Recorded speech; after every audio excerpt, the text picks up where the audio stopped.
2007, so back then it was 308. So let's add 50 cents to that today. It kind of gives you how much we're making, how much can we make, how much land it would take, what's good about it, what's bad about it. And here it says the major oil companies, OPEC and the Bush administration, and it's the leading cause of global warming today. Then we get into ethanol, which a lot of people have heard about, when you refer to like flex fuels. And it was sort of the big rage with the Bush administration, and they were saying, hey, this is a way to support Midwestern farmers. Now, we love Midwestern farmers. Slight problem with ethanol is there's a debate called food versus fuel.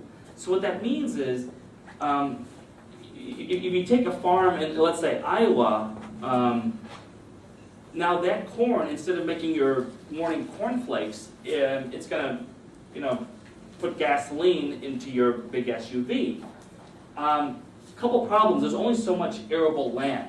We're really blessed here in the Midwest with fresh water from Lake Michigan and all this arable land. So arable land is the land that has the good topsoil and can make all the crops that we know, whether it's wheat or corn or soybean or whatnot. Now there's only so much of it. And so even if we took all of the arable land in the United States, we couldn't make enough fuel. We wouldn't even make a dent of how much we consume. So ultimately, the end game is we're going to have to just use a lot less and make a lot more of the good, clean stuff. So this is where the debate goes then, okay, if we produce more and more of this, then grocery prices go up and up, which really becomes more and more of a problem for those who don't have disposable income.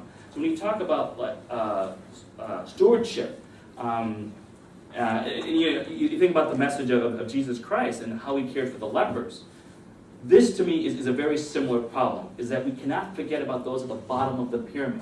And so when I talk about inclusive capitalism, to me, when we hire not only locally, but sustainability and clean energy in particular here, we are caring about those at the very, very bottom of that.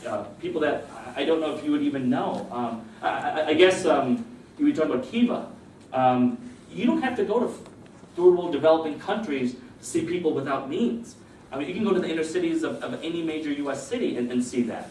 You can go into even parts of rural America, the Appalachians. There are a lot of parts of the United States that are without means. And I think ultimately this is something that we really have to not only raise our awareness of, but it's something that we can solve ourselves.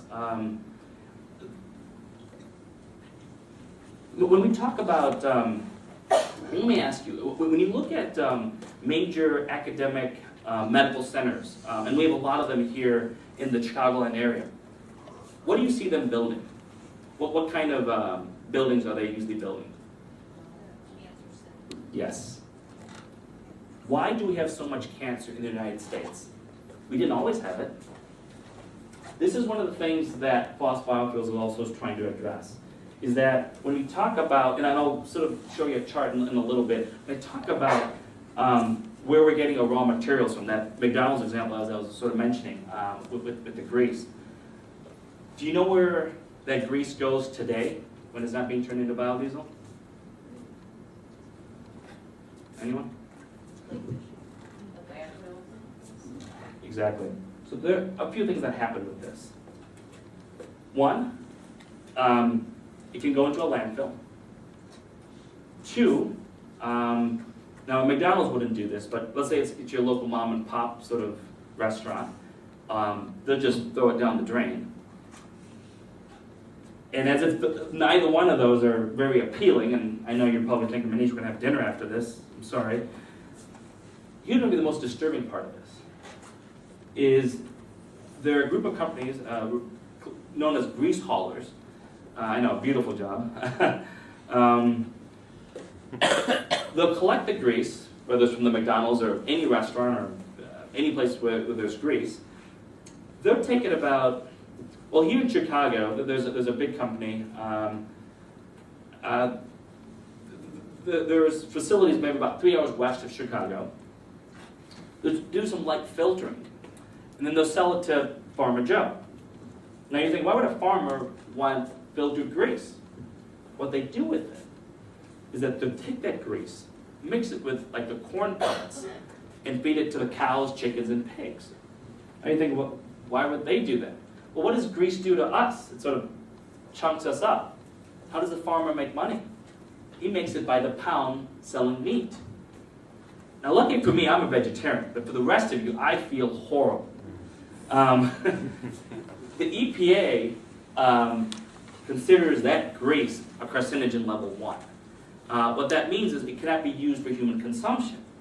So how the food industry sort of gets around it, and if you notice they don't talk about it much, is they will use this method, that they'll let the grease haulers take it, and then allow the animals that you eventually eat, so it's in their system. And this is something that Tony and I have talked about looking deeper into, of just how much of that is there. Now, it depends on the studies. Now, these grease haulers, they're sort of an interesting group, and they don't like to be very public about their figures.